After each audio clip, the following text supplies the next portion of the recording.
अस्सलाम वालेकुम। आज की ताज़ा अपडेट के साथ मैं हूं अब्दुल गफ्फार। आपसे रिक्वेस्ट करूंगा, अगर आप हमारे चैनल पर नए हो तो सबसे पहले हमारे चैनल को सब्सक्राइब कर दें, साथ बेल आइकन को भी प्रेस कर दें ताकि हर नई आने वाली वीडियो का नोटिफिकेशन सबसे पहले आपको मिल सके। अब चलते हैं आज की ताज़ा तरीन अपडेट की तरफ।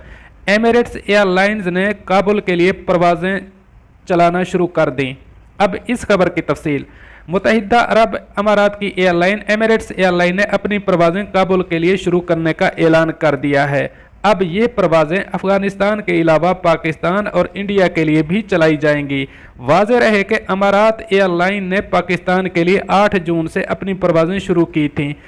अब इस नए ऐलान के मुताबिक काबुल के लिए 25 जून से परवाज़ों का आगाज़ किया जाएगा, लेकिन अब किसी भी ट्रैवल एजेंट्स के अलावा अमारात एयरलाइन की वेबसाइट पर जाकर टिकट्स बुक करवा सकते हैं।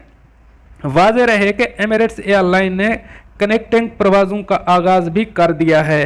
एमिरेट्स एयरलाइन ने एशिया के अलावा यूरोप और अमेरिका के लिए भी अपनी परवाज़ें शुरू कर दी हैं। ये थी ताज़ा अपडेट जो मैंने आपके साथ शेयर की। मिलते हैं अगली अपडेट के लिए, तब तक मुझे दीजिए इजाज़त। अल्लाह हाफ़िज़ नासिर।